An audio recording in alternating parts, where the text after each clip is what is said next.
As promised, this is going to be the initial inaugural video where we talk about a brand new topic, states' rights. I am probably going to lose quite a few viewers because there are a great many people who have it already in their mind how they believe it should come about. If you involve DC, it will fail. What I am trying to promote is something called de facto states' rights. It's going to take a lot longer. But de facto states' rights is states just taking it upon themselves to not worry about filing this legal brief or going through that legal procedure. Just ignoring Washington, D.C. Now, why do I say that? Well, we have something called the 10th Amendment. And it says that any power not granted to the federal government specifically belongs to the states. Now, our rights don't come from government, they come from God. And we have the right to life, liberty, and the pursuit of happiness. Anything that gets in the way of that is not provided for in the Constitution with the federal government. Therefore, it doesn't require us to go de jure, which means of law, down the road of states' rights. De facto is the only way to go. And I can prove this. This whole argument over Obamacare has gotten a whole bunch of states up in arms, stating now they don't think that the government has the ability, the federal government has the ability to tax them or take their money. Well, they've been doing it for all sorts of other reasons for years and years and years and years. Where was the big outcry then? And this is hilarious here. This is actually from Texas, allegedly the leading state in states' rights, because they're talking about now protecting the Senate because their guys are in charge, the U.S. Senate. I very much doubt you would see an article like this from the Citizens Texas Coalition if the Senate were controlled by a bunch of liberals. Down here, they talk about all the things that would happen if they got rid of the Senate the way that it was. Let's see. A check on legislation because it means no law can be passed unless the majority of people and a majority of states agree with it. Absolutely wrong. Roe v. Wade. It's not a law, but it might as well be. We live under what they call English common law, which relies heavily on judicial precedent. So I don't care if there were all conservatives on the Supreme Court, they would never overturn Roe v. Wade. Period. And this guy Kavanaugh's proven it. Everybody thought this was going to be some great deal. Never going to happen. Same thing with Roberts. No answers lie in D.C. Because when you look at California and their move for state rights, it's completely antithetical to what Texas is doing. They're both making the same mistake. They're asking permission when they don't have to adhere to regulations that are now being enforced by a group of criminals in D.C. De facto, every single one of the states right now could say, sorry, we're not writing you a check for any more money. What are you going to do? Is D.C. going to call up the National Guards of those states? Real simple. The governor says, no, they're not coming. And last time I checked, every single military base that might be under the guise of the federal government, active duty, resides in states with state citizens. And it's real simple. You want to live in our state, but you want to be part of that group? Fine, take your stuff and go.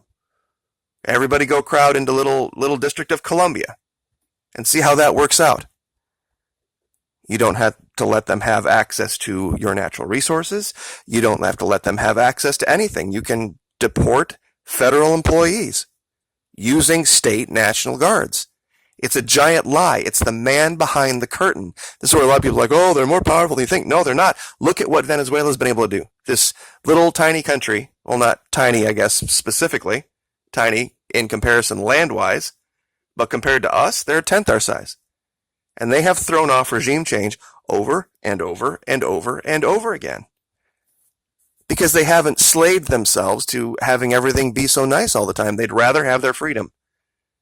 They'd rather have their liberty and their sovereignty than have, free access to lots of really nice things all the time. That's why DC fails. They keep talking to the Venezuelans that live in Florida and going on what would affect them. Here's a case in Louisiana from 1960. Now, Louisiana is actually the exception. Louisiana lives under what they call Napoleonic Code, not English common law. They're the only one of the 50 states that might have a chance of actually putting down Roe v. Wade, because they rely simply on code. What does the law say? Not what has other courts previously said. That's what English common law does. This talks about drilling rights. You see, California wanted, and this is a lot related to California, did not want the federal government to have the ability to go drill offshore in California. And the federal government said, well, yeah, that applies up to 3 miles. But beyond that, it's up to us. And California said, okay, that's perfectly fine, but we're not going to allow your tankers or any of your people or anything related to that offshore drilling to come within that 3 mile zone. So you're going to have to figure out a way to somehow, some way, get your rig built without going through our 3 mile section offshore. It was an amazing stand for states' rights. But when you talk about the people of Texas and the people of California, they're very, very different. But they both still make the same mistake. When they start to see people that agree with them in the federal government, all of a sudden their states' rights thing goes away. You watch. If Trump would ever leave D.C. and liberals would take over, all of a sudden California would be all about the federal government again. That's why Texas is so excited about it now. There's all sorts of different maps to go about this. The citizens of each state are going to have to start seeing our country as something very different than what they see it now. That's why I bring up maps like this that show different aspects of our former union. And it's really not a union anymore. It's, on paper, you can say that it is, but we are so diverse and so divided, I don't know how you would call us a country. This particular one talks about federal taxes minus spending. The ones in red, basically, the mistake they make with this is they say that, like Mississippi takes a lot more federal funds and it spends a lot more than it ever puts in. They're basically a leech state. New Mexico, Mississippi, West Virginia. What they're not saying here is the money that the federal government is giving them, they've taken from other states. So it's not federal money. There's no such thing as federal money. The only money they have is money that they pull out a gun and rob at gunpoint from the people of the states using the man behind the curtain technique from The Wizard of Oz,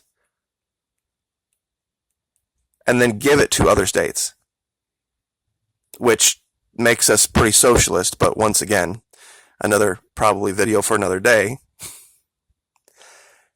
This is federally owned land. I don't remember anywhere in the Constitution that it gives the federal government the ability to own land itself.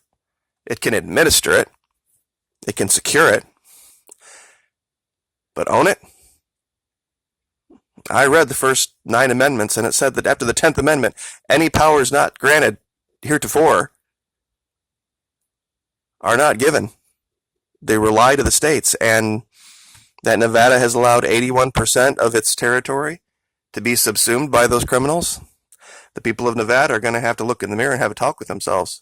Same thing with people of Utah and Idaho. It's not right, it's not constitutional, it's not legal. De facto, they could fix that. Tomorrow, they could fix it. This picture here gives you an idea of how many countries could fit.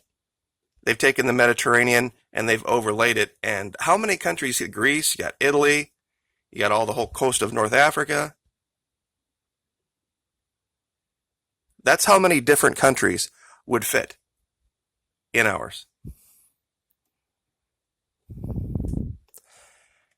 This one I thought was very telling.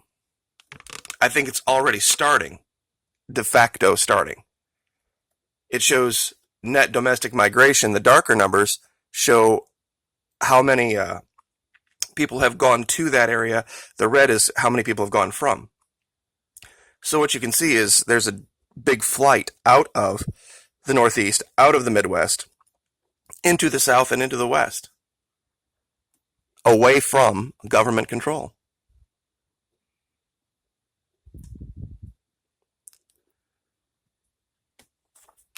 This isn't something that's talked about a lot. De facto states' rights, meaning that we act independently without worrying about attempting to convince one of DC's criminal courts that we're right. Because that's never going to happen. They have failed. They are in an operational state of de facto failure. All that has to happen is states start standing up groups at the local level that then influence regional levels that then eventually take control of the governor's houses across this land. Then once that happens, and we start having governors say, nope, we're going to call your bluff. Do something about it. And DC will send its negotiators, and then it'll issue subpoenas and all this kind of stuff. It's like, we don't recognize your courts. We don't recognize your subpoenas. And we're the ones with the money. And we're the ones with the things. And we're going to tolerate you for a moment.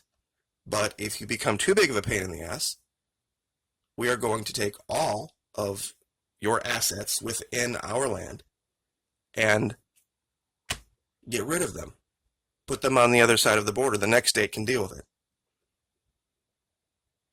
And it's just that easy. I know a lot of people don't think it is, but it is. So we will leave it there. Like, share, subscribe. We'll see you next time.